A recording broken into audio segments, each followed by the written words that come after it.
Whenever you're ready. Welcome back to Elvis Fans Matter. And we're going to answer a few more questions. And we got Baba. And we got Baba with us now.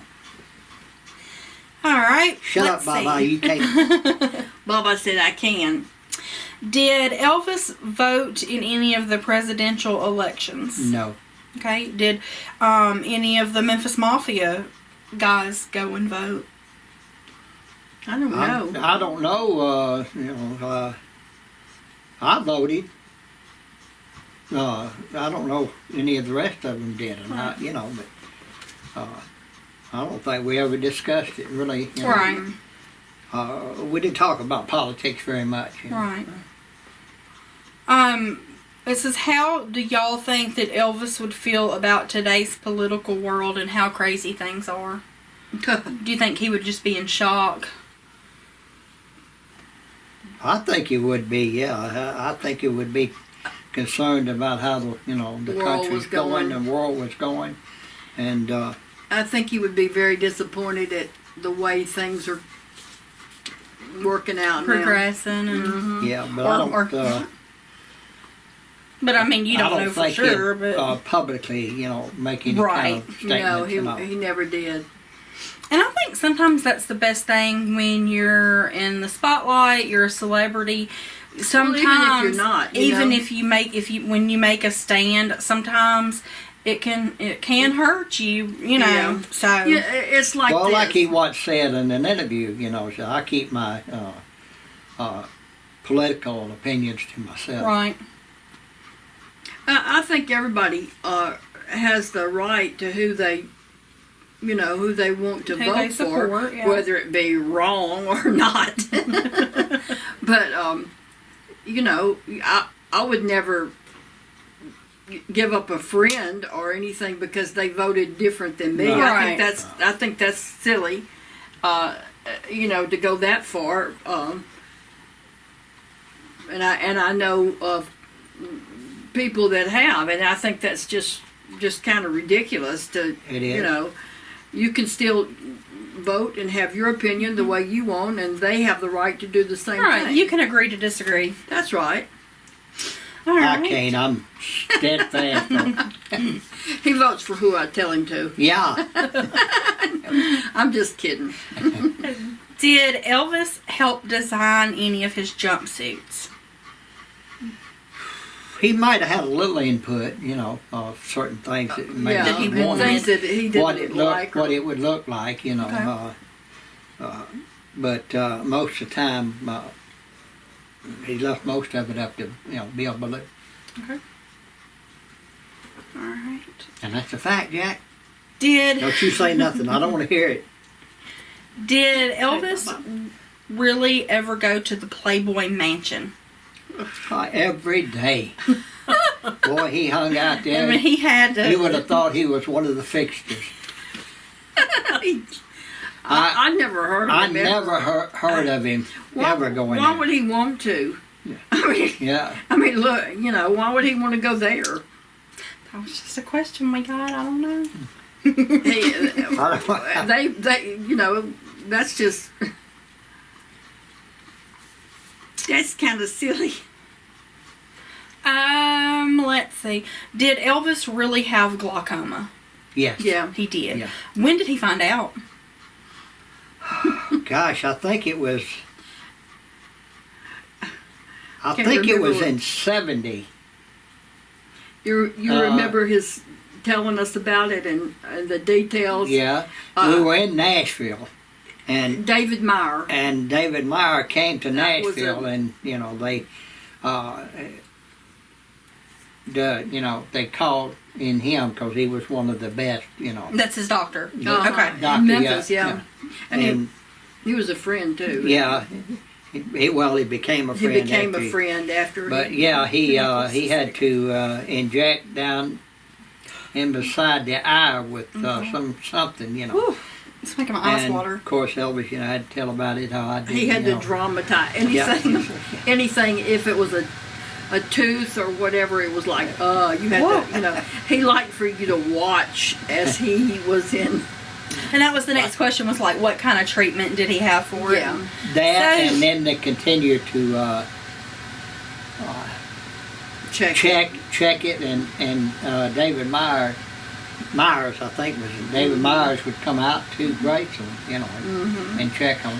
He was young though, in his 30s, to have glaucoma, right? Yeah. I mean, yeah. I guess. I guess there's I don't know how old you have to be to have it. No, that's what I was gonna say. There's not an age. No, it's not age never limit. told me there Is was it an age limit. Billy has glaucoma. Right. But have you Right. had to have any type the injections in your eye? No, Not yet. hopefully I won't. Right. They can just certain sometimes do types of eye it with drops yeah. and stuff. Because it's pressure. Is it pressure? It's pressure. Yeah. Okay. Like, yeah. Builds up on Builds you. up. Well, my eyes are Back behind watering you. thinking about Mine it. are too. Mine. I'm just thinking about it. Anytime I think about anything with eyes, Yeah. So, a text message from my friends. All right. What movie set, role, or concert showed the most relation to Elvis's real life personality, in your opinion? It could have been any one of them, really. That's probably the hardest damn question I've ever had. I don't know how to answer that. What comes to mind to me, and it's funny because, I mean, everybody thinks Elvis was sophisticated, and Elvis wasn't like that. He was just like, what I want to say is follow that dream. He was not that country, that. I want to say tickle me, so many feathers and all, Girls, tickle my butt with a feather, yeah, that kind of stuff. girls, I don't know that any of them really did. Maybe parts of, different parts of ones. every one of them. I mean, he could fit himself. It depended on what kind of mood he was in. Well, on the set, you Yeah. had to, play the part. Of course, a lot of stuff he liked to add lib to it, Mm-hmm. A lot of that's what we talked about a lot. A lot of things that you see in the movie, little things that he said, we knew that he ad-libbed. Is that what? Yeah. Because he would say things like that. He just at home. added in and they left he it just because added it it fit. in, and say. What's an example? I'm trying to think. Before you said that, I was well, like you said. Did he ever say sail or something like that? I don't remember. Well, he may have. I can't think of anything. Just right expressions off, and just. Maybe if I watch some of the movies, I could Okay. probably tell you. Did he ever say which movie set was his favorite to be on? Movie set. Uh-huh. The one he had the most fun, or the movie that he liked the most? Well, just the set, just in general, just maybe maybe one that was on location in a certain place, or a certain set, maybe that had the best theatrics and stuff. I don't remember. I don't know. Basically, all studios, they're all about the same.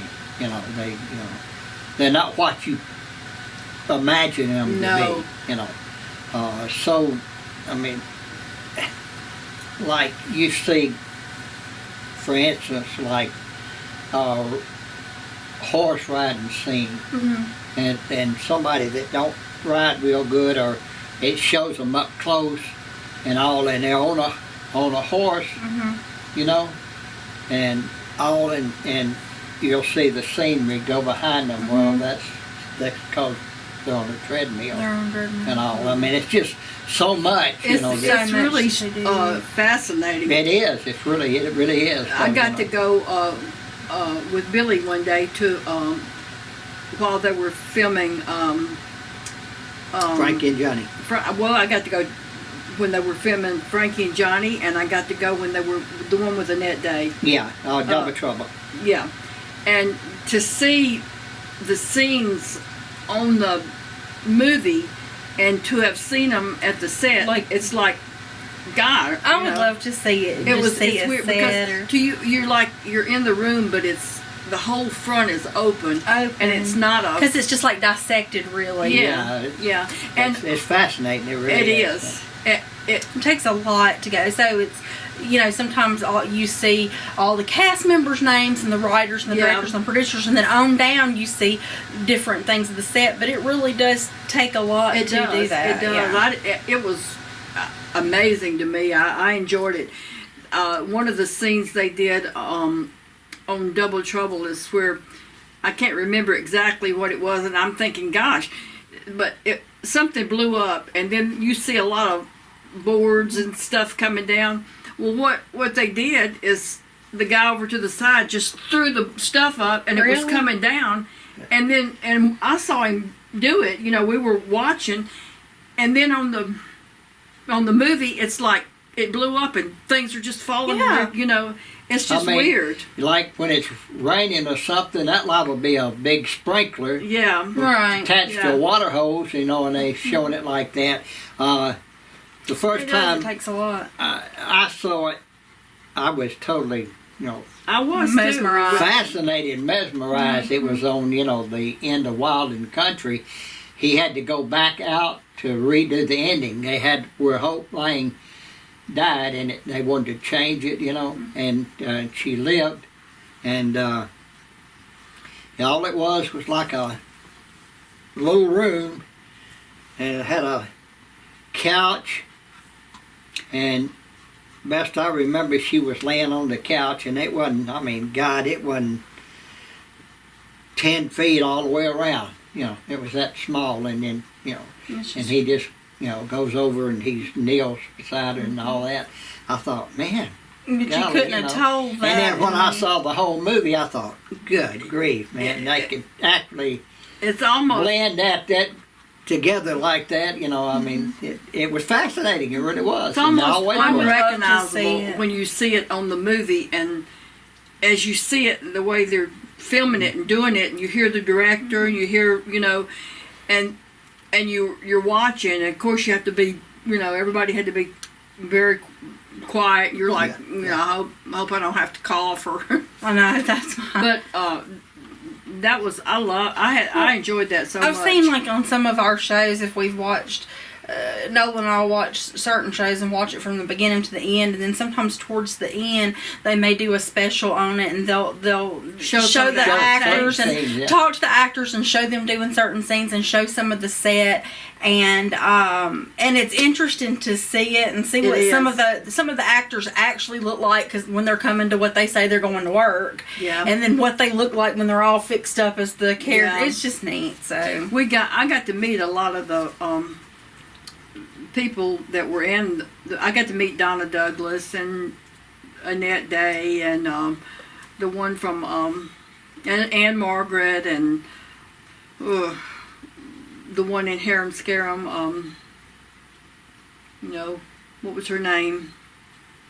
She's from Mississippi. You talking about? We went over. Wait a minute, I'll think of her name. Mary Ann Mobley. Mary Ann Mobley. And that, of course, she was in more than one movie too. With Elvis. Yeah. That's something I was going to bring up is to y'all. I saw, and I don't know how true it is, because you see a lot of stuff on Facebook and then find out it's just something. But I heard, so don't quote me, but that they are going to do.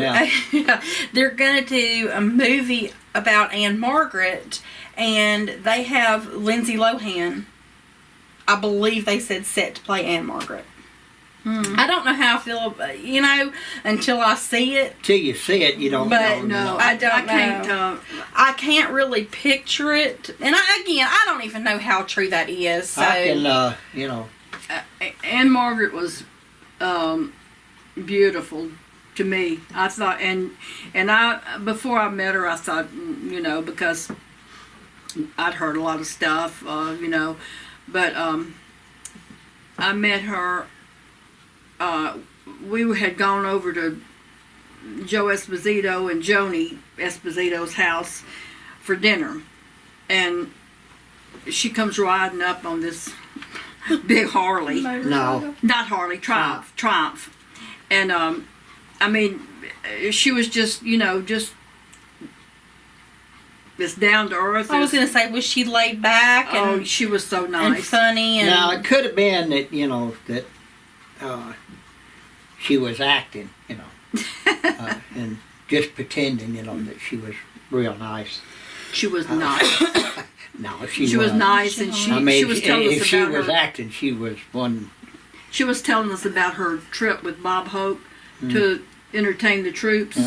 She had just come back from there, okay. and I mean, she just, we sat down at the table, and she was like peeling back her aluminum foil on the stuff that Joni had fixed and all that, just like, and very pleasant. Yeah. Just, just. Had. You felt comfortable around her. You didn't feel I thought nervous. I thought, I won't. But I shouldn't have prejudged her because I did. I liked her. She was very nice, and she, she just acted like she One was of my first movie, and I know it sounds bad, but I was young, but the first things I saw her in was Grumpy Old Men. Yeah. So Yeah. So I like that. But She made a lot of good movies. Yeah, she did. She. Cincinnati Kid, and she worked with John Wayne, and that, Mm-hmm. and all that. So she had a lot of stars that she very big interesting stars life, that she yeah. worked with, but she was, very talented, very talented. speaking of movie sets, we got a question asking, let's see, there it is. Did Elvis take any uppers or downers on set during his Hollywood years? Like to maybe, either he was up, I don't know how to put it, like, did he take downers to kind of bring himself down and get rest when he needed to? Or occasionally. did he take any uppers so that he could be awake, be quick-witted, be...